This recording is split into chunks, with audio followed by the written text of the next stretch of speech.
What's going on, guys? Your boy Everybody Reacts here, back with another reaction tonight. Maybe you guys won't see this until early morning, depending on where you are in the world. You might see this in the morning. Maybe this is late at night for you too. Early morning, early morning. You know, so definitely this is going to be a lore video, guys. It's going to be a long one. This is called Game of Thrones Conquest and Rebellion 2017. So I'm guessing, and I'm not guessing, the description of the video states that this is all the events leading up to the actual TV series. Now, hopefully, what I'm hoping for in this video is for them to cover the, of course, the rebellion, to give us a little bit more insight on it. The lore, the actual lore videos that is done after every season, I'm gonna start doing those tomorrow. Okay, this one is a bit short, and I'm a little bit short in time. I was gonna do the one for the lore video. You guys know what I'm talking about, the history and lore, right? The history and lore videos, the one with the pictures, the still pictures, you know, across the screen, that is voiced by the actual actors from the show.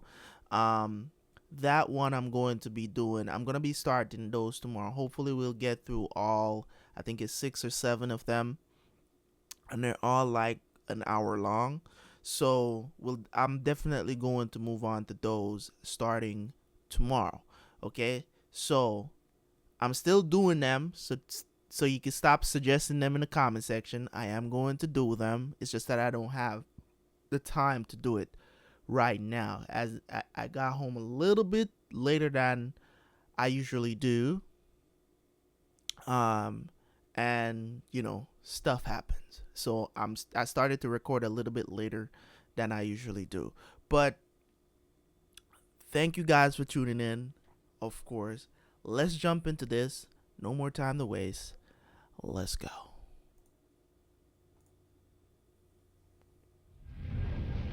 Let's turn it up. Hopefully it doesn't get too loud.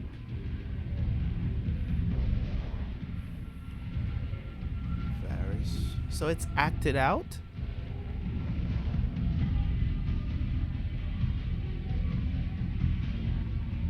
I'm guessing it is acted out. Okay.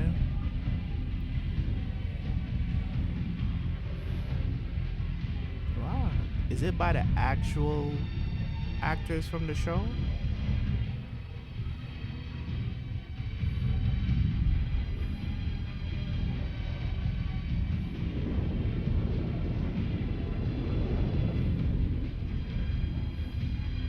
Oh, it's animated. Okay, it's animated. Okay.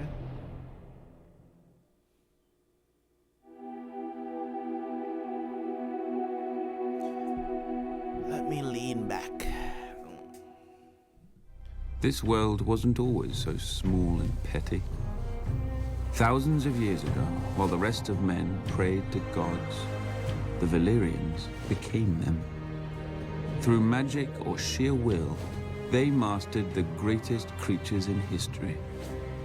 A horse grants man dominion over the land, a ship over the sea. But dragons gave us the sky, and everything and everyone beneath it. At its height, my ancestors ruled the known world. Whatever parts we didn't weren't worth knowing. Our capital of Valyria shamed the magnificent cities of the east, for hammers and chisels were no match for dragon fire and sorcery. It was a city and an empire built to last until the end of time. It didn't. 400 years ago, the Doom fell on Valyria. Mountains cracked open like eggs, lakes and rivers boiled, fountains of fire, ash and smoke spewed from the ground, so high and so hot that even dragons burned in flight. The land splintered, and the angry sea rushed in. In hours, the greatest city in history became history. But my ancestors didn't burn or drown with the rest of their race. 12 years before the Doom, despite the sneers of his rivals, Aenar Targaryen abandoned the capital with his family. Legends claim that his daughter foresaw the destruction of the city in a dream. More likely, Aenar met with some mishap at court and chose exile over execution. He and House Targaryen slinked away to a dreary, remote, god-forsaken island. Forsaken no longer. With arts now lost to the world, we transformed a tiny outpost into Dragonstone, a fortress fit for the last Dragon Lords. Then Aenar's descendants settled into it like a tomb for their lost homeland. Until Aegon. When he looked east, he saw the past, old, tired, dead. But when he looked west, he saw the future. Gold in the ground, gold in the fields, and no dragons in the sky but his. He and his sisters, Rhaenys and Visenya, flew over the great continent, ostensibly visitors to a strange land. But when Aegon returned, he ordered construction of a massive table carved in the shape of Westeros, with all the notable rivers and mountains that they had seen. A personal map of the Seven Kingdoms, then ruled by 7 squabbling families. House Durrandon held the Stormlands from their seat at Storm's End, due south of Dragonstone. House Horror of the Iron Islands had also conquered and enslaved the Riverlands, and ruled them from Harrenhal, a monstrous castle rising on the shore of the God's Eye. House Stark held the frozen wasteland of the north, the oldest, largest, and emptiest of the kingdoms. House Lannister held the Westerlands, the wealthiest kingdom, thanks to their gold mines. House Gardner held the Reach, the second wealthiest kingdom thanks to their crops. House Arryn held the Vale, or rather the Vale held them. The mountains were impassable except through the Bloody Gate, which had never been taken. House Martell held the deserts of Dorne, probably because no one else wanted them. Together, the 7 kingdoms made Westeros, a realm that wasn't yet a realm, ruled by great families who didn't know what greatness was. Aegon would teach them.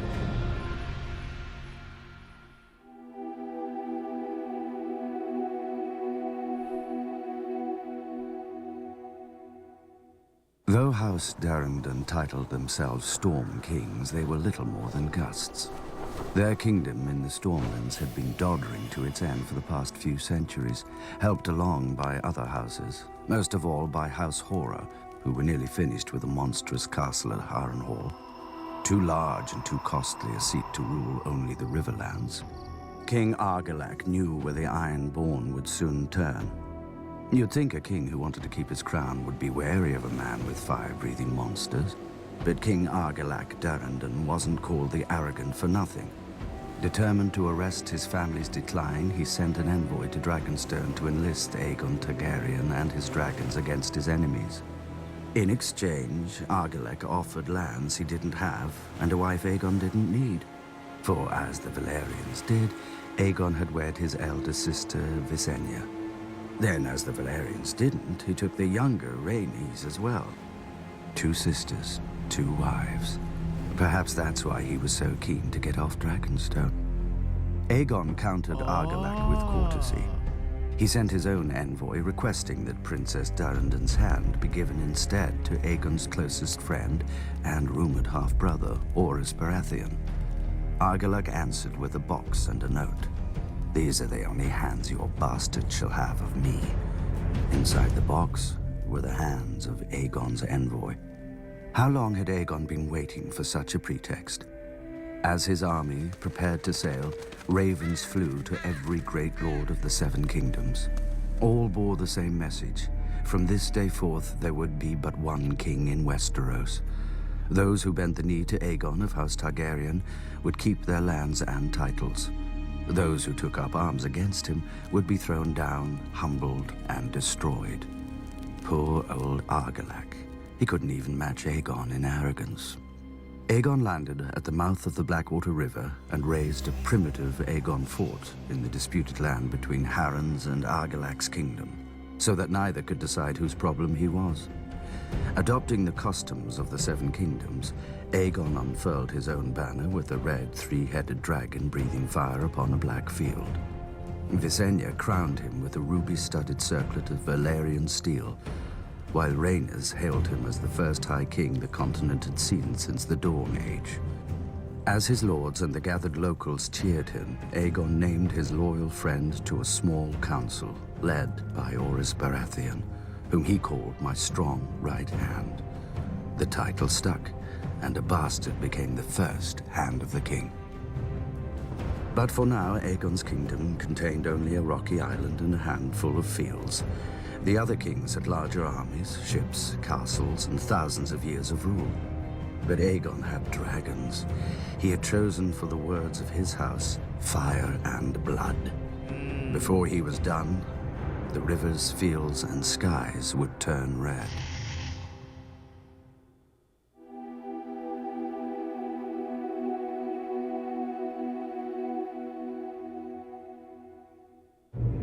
Harren of House Hoare inherited a kingdom that stretched from the Iron Islands to the Triton. Too great a kingdom to rule from a castle as shitty as Pike.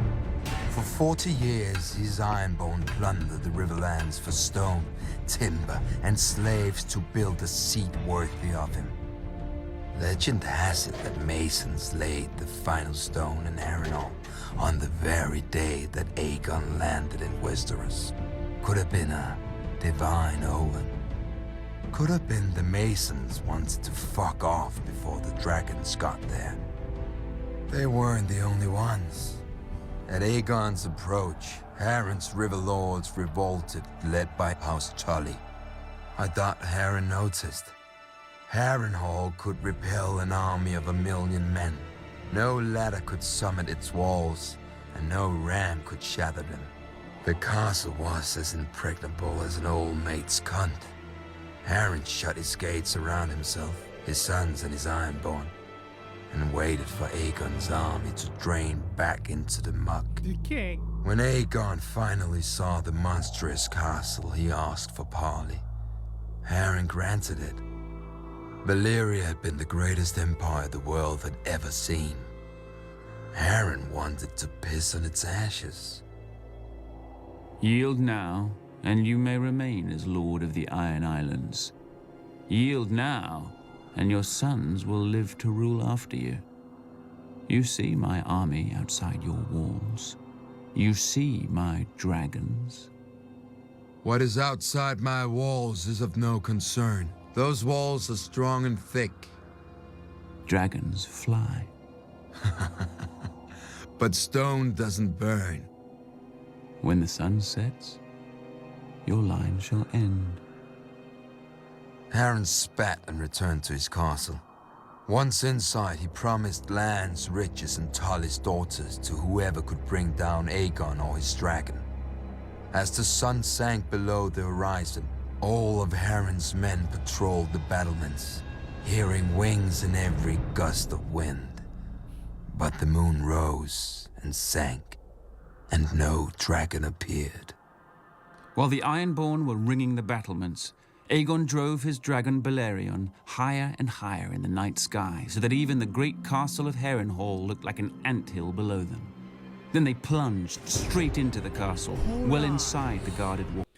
So Balerion was Aegon? I think you guys said that Balerion the Dread was like the biggest dragon ever.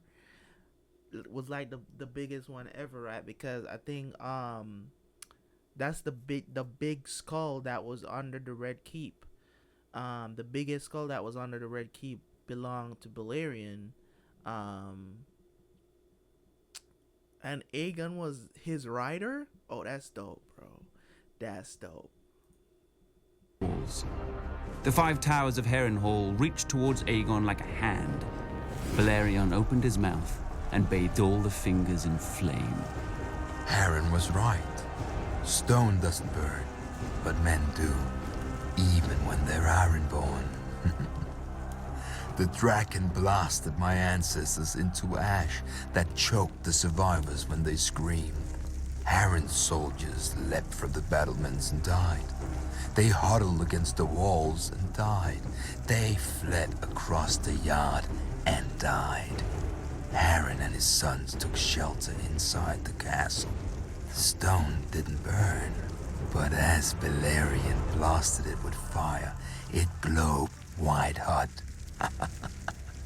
The world's greatest castle became the world's greatest oven. Is that you, Ron? Baking the last of House Horror within it. Outside the castle walls, the towers of Harrenhal glowed red against the night and began to twist and melt like 5 huge candles, with liquid stone trickling down their sides like wax. The next morning, Aegon forged a new Riverlands. He named the rebel Edmund Tully as his Lord Paramount of the Trident, and had the other river lords swear him fealty as their new liege.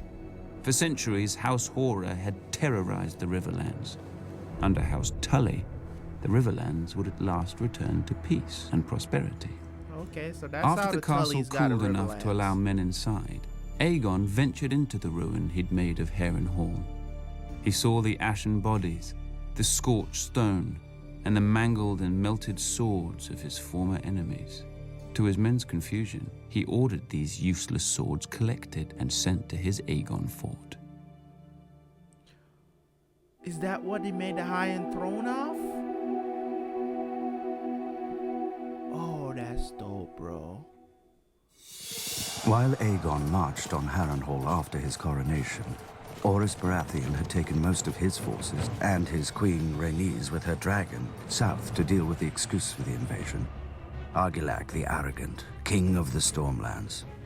Argilac had his seat at Storm's End, a castle considered the most impregnable in Westeros after Harrenhal. Alright, hold on here, because now this thing is getting real interesting now. So House Baratheon was fighting with the Targaryens during this whole thing. Ain't that funny, ain't it? They took Storm's Hand from the house that was there. Argilac may have been arrogant, but he wasn't stupid or a coward. His lords advised him to shut his gates and wait out the siege. But he'd heard what had happened at Harrenhal and refused to die a suckling pig cooked in his own castle. He would meet victory or defeat the same way, with sword in hand. He called his banners and marched to meet Orys Baratheon in the field. Thanks to Rhaenyra's dragon, Meraxes, Orys knew Argilac was coming, how many men he had, and how fast he marched. So Orys simply seized the high ground and dug in on the hills to wait for Argilac. As the two armies approached, the wind rose to meet them and the rain poured from the sky, a gale which would give the battle its name, the Last Storm. King Argilac's lords urged him to wait for the weather to die down. But a Storm King saw that the rain was blowing into the faces of the Baratheon men on their hills. And Argilac outnumbered the Baratheon host 2-1, with 4 times as many knights and heavy horse. Argilac attacked. 3 times Argilac led his knights against the Baratheon line, but the hills were steep and the rain had beat the earth to mud. The war horses foundered and slipped, and the chargers collapsed. The battle seemed lost, until Argilac ordered his spearmen up the hill. Blinded by the rain, the Baratheons didn't see them until it was too late.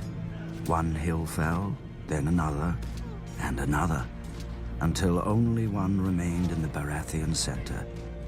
If Argilac could break through there, he could split the invading army and flank both halves.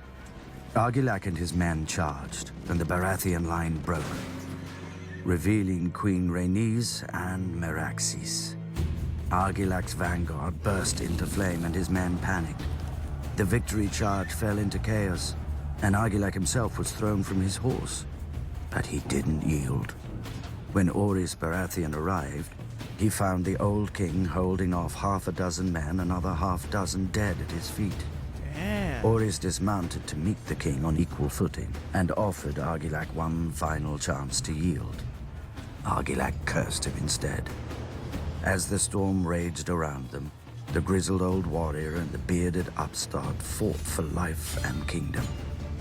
In the end, Argilac got his wish. He died, sword in hand. As word of Argilac's death spread, his lords and knights threw down their swords and fled. Orys and his vanguard rode to Storm's End to claim Argilac's castle for Aegon, only to find the gates barred and the walls manned. Argilac's daughter had assumed his crown, and the new Storm Queen was as fond of yielding as her father. She declared that Orys would win only bones, blood, and ashes here. But her men were weaker than her, and that night Orys found Argilac's daughter delivered, gagged, chained, and naked to his camp. Argilac had refused to give Orys her hand. Now Orys could have any part of her he wished. But Orys unchained the girl, wrapped his cloak around her, and poured her a glass of wine. He told her he would take the arms, banner, and words of House Durrandon to honor her father's courage in the last storm. Conveniently, Orys had none of his own to discard first. The crowned stag became the sigil of House Baratheon, and Storm's End their seat. Argilac's daughter would even remain in her home, though as a lady instead of a princess. The Stormlands were now Aegon's, and as tribute, Aegon demanded the swords of the men Orys had defeated. For what purpose, Orys didn't know. Yo, that is absolutely dope, guys. Like,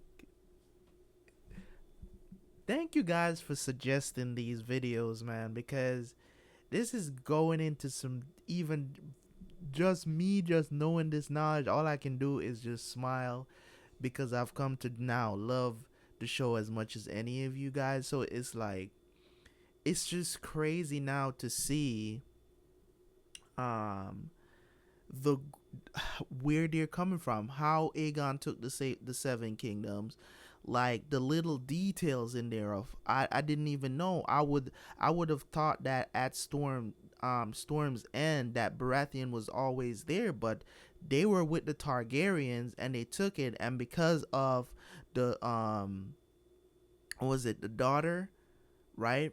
The daughter, in honor of the last stand of the king of Storm's End, or was it Storm's End, right? That's the name of the castle or the place, right? The Stormlands, right? So it's like, because of that, because of his last stand and how he fought valiantly till the end, you know, they decided to continue with the banner and the stuff like that for House Baratheon. So that's pretty dope. You know, so that's pretty dope. At least they fought for their kingdom and they didn't just bitch out, you know what I'm saying? So let's keep going.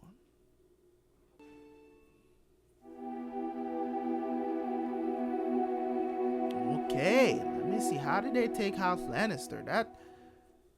Aegon now ruled 2 of the 7 kingdoms, but he would no longer be able to take the rest piecemeal. For the first time in thousands of years, the kings put aside their squabbles and joined forces against a common enemy. My ancestor, King Loren of House Lannister, was head of the wealthiest family in the 7 kingdoms. When King Loren joined his forces to Mern of House Gardner, king of the Reach, they had the mightiest army in history, a so-called Iron Fist, to break the would-be conqueror. But while an iron fist can smash a man's face in battle, you'd look silly hunting birds or beasts with it. And Aegon had a creature that was both. Ain't that kind of funny though, that he's talking about Iron Fist and he ended up with an Iron Fist? That's so freaking ironic, bro. Because the freaking army that they had was known as the Iron Fist, and Jaime ended up with an Iron Fist. That's crazy. The kings had never even seen a dragon, let alone fought one. They had fought each other for thousands of years, and victory always went to the larger army. Surely, a force 5 times that of Aegon's could manage 1 dragon. But Aegon arrived with 3. Still, the Lannisters and Gardeners hoped for victory.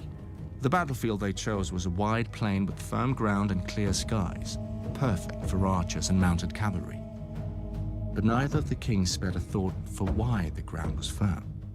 There had been no rain for a fortnight, which meant all the wheat and grass on it were bone dry. Perfect for dragons. At first, the kings looked like they would emerge victorious. When the horn blew for battle, their armies swept around Aegon's flanks, and their iron fist of mounted knights smashed through his center before the dragons could even enter the fray. But then, Aegon and his sisters took flight and unleashed their dragons not on the soldiers, but on the dry fields all around them. The iron fist unclenched and became a hand outstretched for mercy. As Aegon promised, he had none. More than 4,000 men died in the fires, another 1,000 escaping them. Tens of thousands returned home as monsters, burned and scarred beyond recognition. House Gardner never returned at all.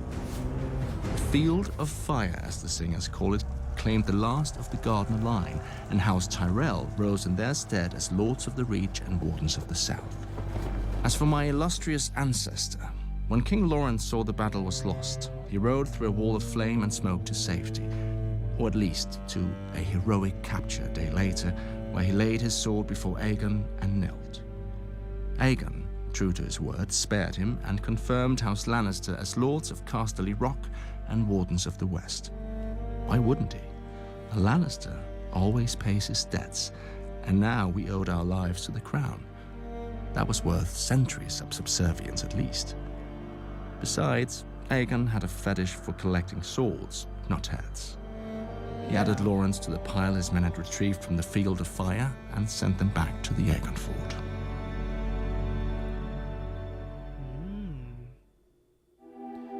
Still don't know why he's been connected. I'm guessing that it's what created the Iron Throne, but with most of the south in Aegon's hands, the best chance to throw back the Conqueror now lay with the north, if we cared enough to try. Unlike our southern rivals, the Stark Kings of Winter didn't forge the north into one kingdom for glory or gold. There is little of either here, but to survive. Alone in Westeros, the north remembered when worse than dragons lay waste to armies. Thousands of years ago, the sun set on the realms of men and the long night began. A new race emerged from the ice and snow, the White Walkers. They demanded no crown, offered no terms, spared no life, and the dead marched with them. With humanity facing extinction, a Stark sought out the children of the forest, the most ancient beings in Westeros, and convinced them to ally with the men they'd once fought. Together, the two races pushed the Walkers back into the land of always winter and sealed it off from the Seven Kingdoms with the Wall. 300 miles of ice, stone, and earth, rising nearly 700 feet tall. To guard it, they established the Night's Watch, a brotherhood sworn to defend the living from the dead, whose vows erase both titles and crimes. After the long night, the North tried to forget it belonged to a continent, perhaps through pride, perhaps through sheer ignorance. You never can tell with the North. But as news of Aegon's dragons spread, Torrhen Stark, the King of Winter, knew he couldn't forget Westeros any longer, and summoned his lords to Winterfell. Many fools shrugged off the threat, while the rest placed wagers on how long the South would take to burn. Torrhen silenced them with a command to assemble their armies and descend from the north in force. As the kings of the Rock and the Reach burned on the Field of Fire, the greatest northern force since the Long Night crossed the neck into the Riverlands. But when King Torrhen arrived at the Trident, he saw, on the opposing riverbank, the combined strength of all Aegon's conquered kingdoms. A force larger than Torrhen's own by half, and with 3 dragons. That night, King Torrhen called a conference of all his lords and advisors. Some wanted to fight and trust northern valor to carry the day and burn on the Trident. The wisest of them wanted to withdraw to Moat Cailin, the fortress which had thrown back every southern invasion, and burn there. One suicidal lord even wanted to ambush Aegon's camp in the dark and kill the dragons as they slept, or at the very least, their riders. It's hard to tell what would have been his fate. Burning, beheading, Dismemberment? For real. Perhaps all three. My ancestor listened to their counsel and in the morning crossed the trident under a flag of parley. Then King Torrhen of House Stark laid his ancient crown at Aegon's feet and was named Lord of Winterfell and Warden of the North. And the king who knelt. He had no choice, and thanks to him, our soldiers returned to their homes whole and unharmed. The swords that Aegon took from them were not twisted, burnt, or mangled. Yet.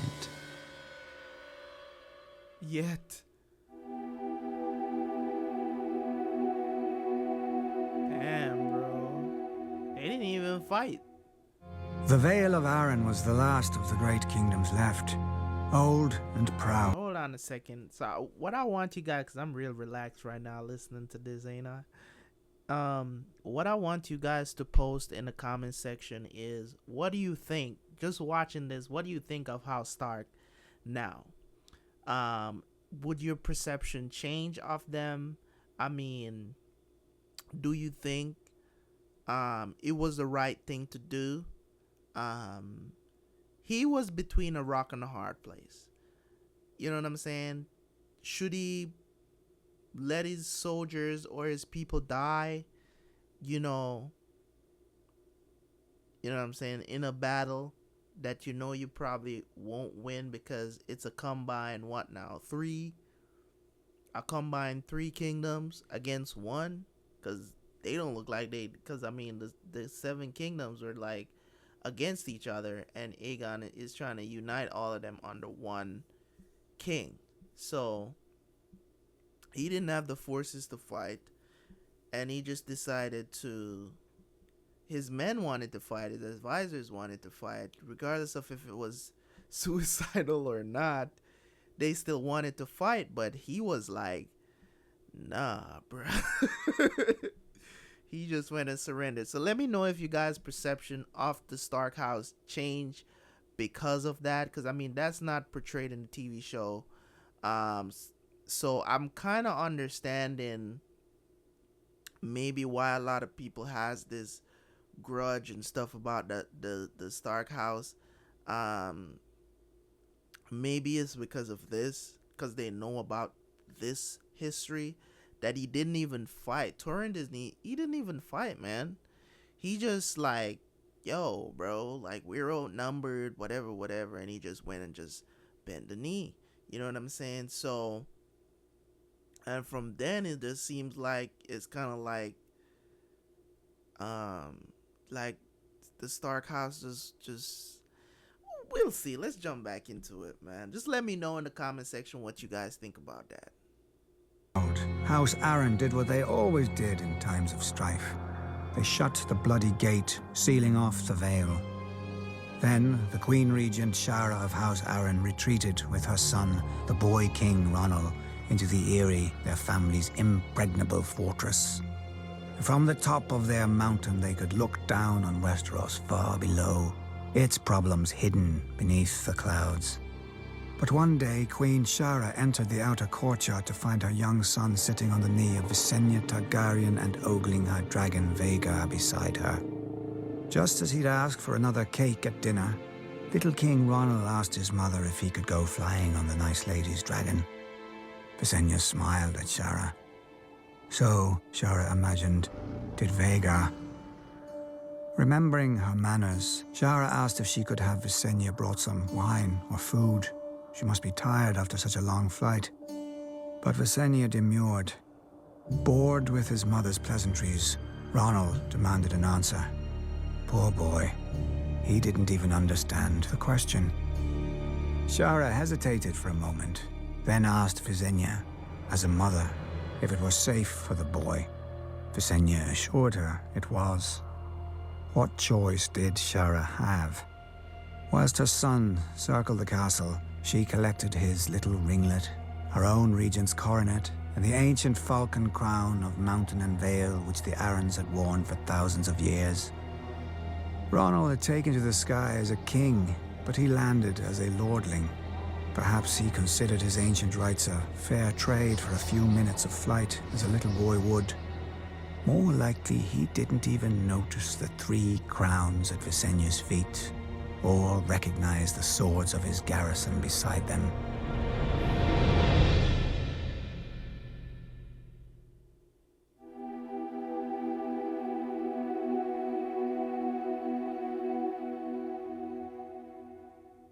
The heads of Westeros had bowed to Aegon, but its heart still beat free.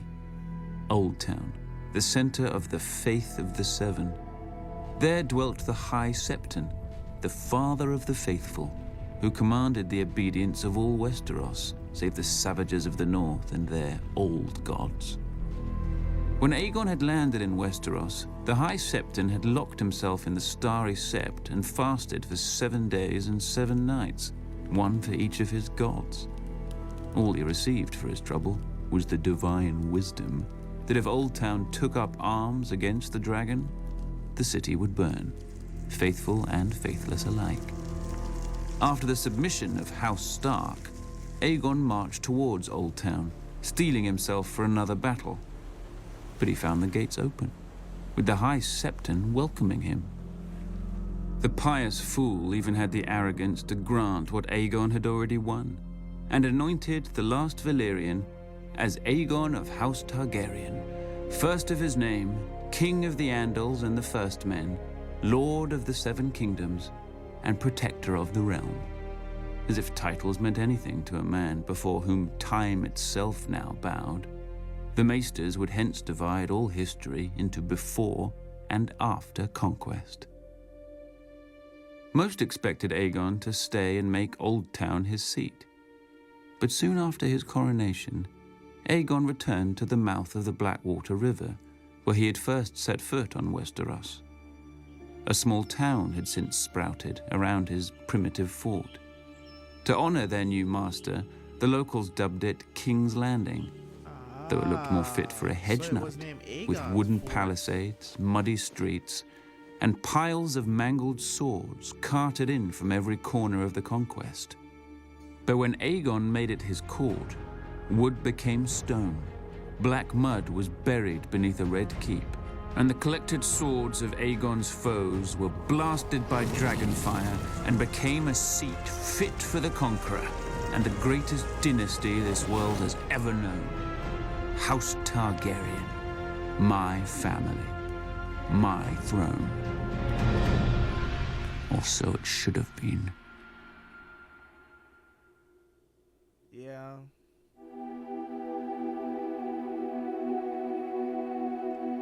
Yeah, what happened to Dorne? But while Aegon titled himself Lord of the 7 Kingdoms, in reality he held only 6. The 7th, Dorne, had never knelt. Visenya had flown into the Vale and returned with its crown. Mimicking her sister, Rhaenys had flown over the enemy force holding the passes into Dorne and landed in the castle of its ruling lady, Princess Meria of House Martell. Meria was 80 years old, fat, bald, and blind. Behind her back, many sniggered at her as the yellow toad of Dorne. The beautiful Rhaenys probably thought as much when they met. She demanded Princess Meria kneel to her brother Aegon, though she allowed that on account of Meria's age and health, a simple vow of submission would do. But the princess told the queen that the Targaryens weren't wanted in Dorne, and no Martell would ever bow, bend, or break, no matter how badly they burned. Rhaenys could have mounted her dragon right then and roasted Meria in the castle as her brother had done at Harrenhal, but whatever she saw in Meria's eyes scared her right back to King's Landing, with her dragon's tail between its legs. After Aegon's coronation, Rhaenys returned to Dorne with Aegon and Visenya, and their dragons. But no armies met them in the field, and no lords defied them in their castles. As the dragons approached, Dorne simply emptied. House Martell had learned from Harrenhal and the Field of Fire. The dragons were unbeatable in battle, but wars were more than battles. Unopposed, Aegon claimed Dorne for his own, but as soon as he returned to King's Landing, his castellans were hurled off towers, and his royal garrison vanished in the desert, never to be seen again. Except perhaps when the winds change and the sands cough up old bones and armor. Rhaenys returned on Meraxes, intent on revenging herself against Maria Martell. But Dorne was no longer empty. The Dornish kept Maria's promise and fought even while burning under dragon flame. And they won. One day, a bolt pierced the eye of Meraxes and knocked the dragon out of the sky. House Martell remained unbroken. Unlike the unfortunate Rhaenys, in their wrath, Aegon and Visenya set flame to every castle and city but Sunspear, trying to turn the people against House Martell. But the Dornish stayed loyal, and when Aegon returned to King's Landing, he found assassins waiting for him in the streets of his own capital. If not for Visenya, the Conqueror would not have enjoyed his conquest for very long. From then on, the king and his family would be guarded by the 7 greatest knights in the realm, the King's Guard.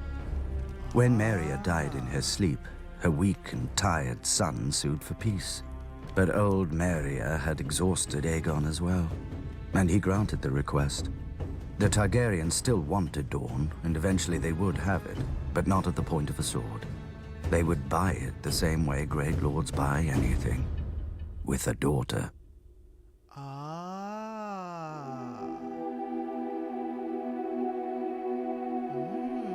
Damn, Dorne was beastly. After the conquest, when men looked up, they saw dragons. Nobles learned to keep their eyes down, but the gods weren't used to sharing the heavens.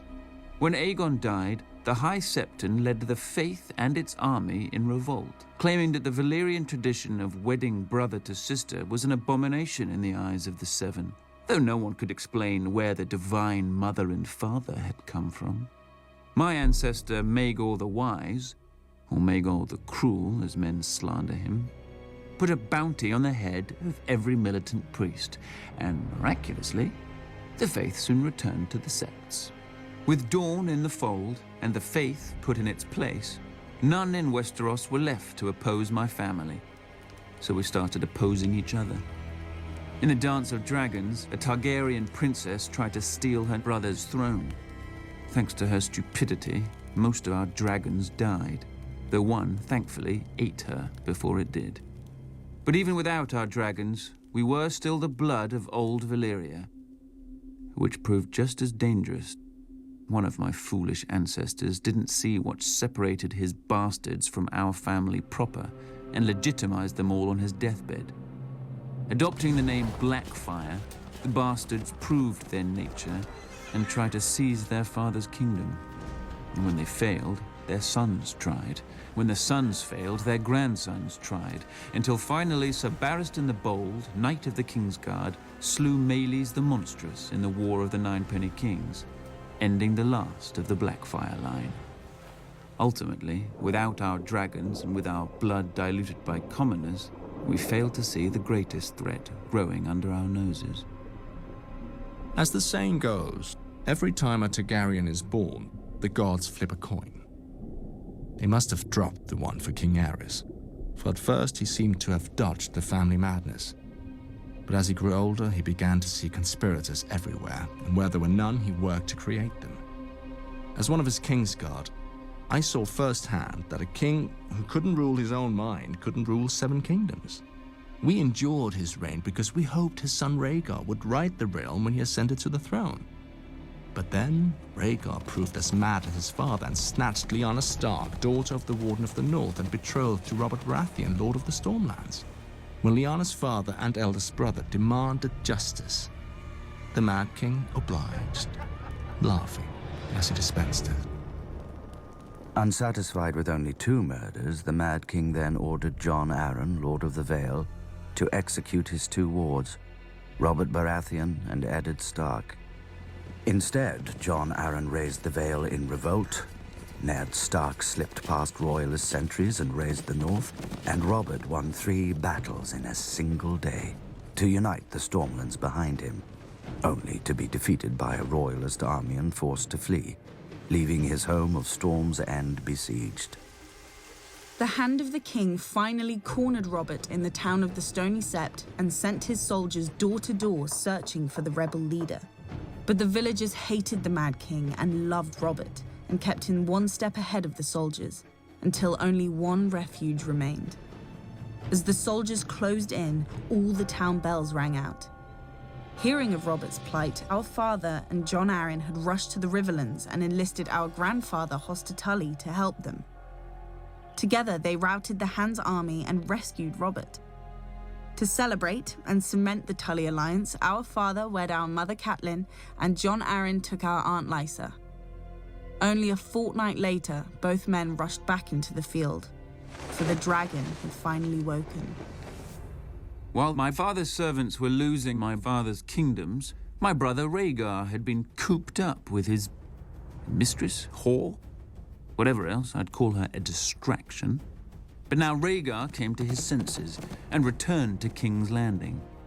He persuaded our father to summon his estranged friend, Lord Tywin Lannister, the richest and most powerful lord in the realm. Rhaegar himself would lead the royal army against the usurper, Robert. On the banks of the Trident, my brother fought the man whose wife he'd stolen, and who fought to steal his birthright in return. In the end, Robert wanted it more. His hammer shattered my brother's armor, and its rubies fell into the river like raindrops, vanishing in the current. With Rhaegar's defeat, nothing stood between Robert and King's Landing. Imagine the king's surprise a fortnight later when he saw not stags, but lions outside his gates. His former hand, Tywin Lannister, had come to the capital with a force even Robert couldn't match, claiming to be loyal to the king. Trusting what he wanted to believe, Aerys ordered the gates opened, and the Lannister forces dutifully began to rape, pillage, and murder the king's actual loyal subjects. When Eddard Stark finally arrived at the capital with Robert's army, he found Lannister banners hanging over the sacked city, Targaryen corpses littering its streets, and Sir Jaime Lannister sitting on the Iron Throne. Below him, the Mad King Aerys, whom Sir Jaime had sworn to guard, lay in a pool of his own blood from a sword thrust through his back. Lord Eddard might have thanked Sir Jaime for doing the realm a favor, but honorable as he was, Lord Eddard condemned Sir Jaime as a kingslayer, a name he would never escape. Unlike Lord Eddard, Robert appreciated my contribution to his glorious victory.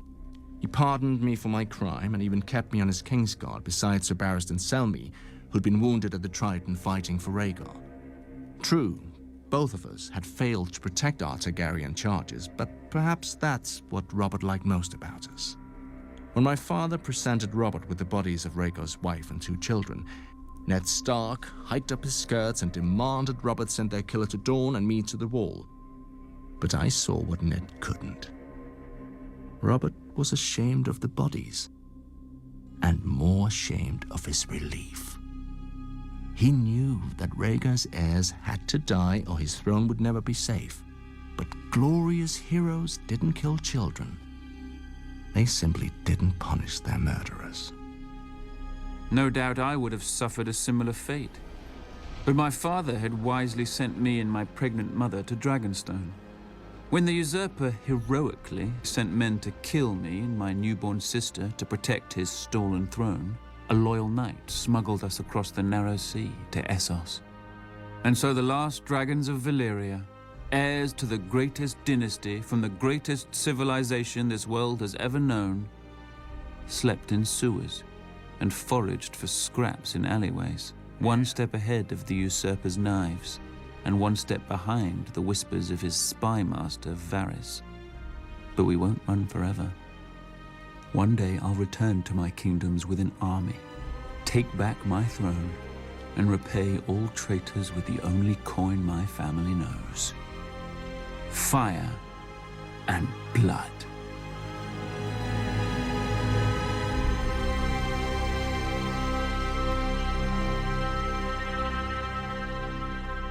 Okay. Oh my god, that was awesome. Alright. Guessing that's it. So there you go, guys. That was Conquest and Rebellion 2017. I think this was something that was aired, not aired. They said that is something off of the DVDs or is DVD set for Game of Thrones after season 7 from HBO. It's a documentary. So if this does get copyrighted and I can't upload it, I'll split it up into parts, but I'm going to try to upload it as a whole in one video. But if it doesn't go through, then you guys can see multiple parts of it. But I won't be able to do the parts until tomorrow if that's the case. But if it's up, that would be awesome. But yeah, but that was pretty interesting. I'm going to make a separate video talking about this because this video is already almost an hour long. So I don't want to sit here talking for another 10 minutes about it. This is pretty interesting stuff that has been revealed here that I really, really appreciate. So I thank you guys for watching. Once again, I dig it. I love it. I love the lore. And we're going to even react to more lore coming up in the next few days. So thank you guys for watching. Really appreciate you guys. If you stayed for all of this video, you are a champ.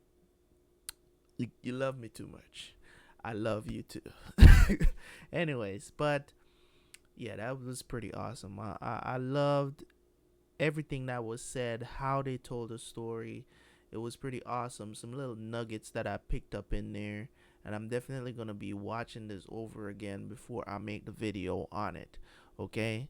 It was good to learn the events that led up to it. Most interesting part of it was learning how Aegon took the 7 kingdoms. That was pretty interesting. Everything else you kind of knew already because there were hints towards it. It was talked about.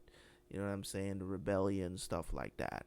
So it's just to learn how he took it with his 2 sisters that he had. You know, he was married to both of them. I don't remember anybody saying that or mentioning the fact that he was married to both of them. I thought it was just one of them that he was married to, but he was married to both of them, both his sisters. He's like, listen, man, y'all ain't got no other dude around here. You know what I'm saying? So, yeah. Anyways, yeah, that was pretty awesome, man. So if this is the first time you see me reacting, if this is the first time you're watching a video from me and you watch this entire thing, man, you better subscribe. Hit that notification bell also, and also leave a like on the channel, leave a comment in the comment section, as I know you guys will. And you already know, this has been Terabyte Reacts, and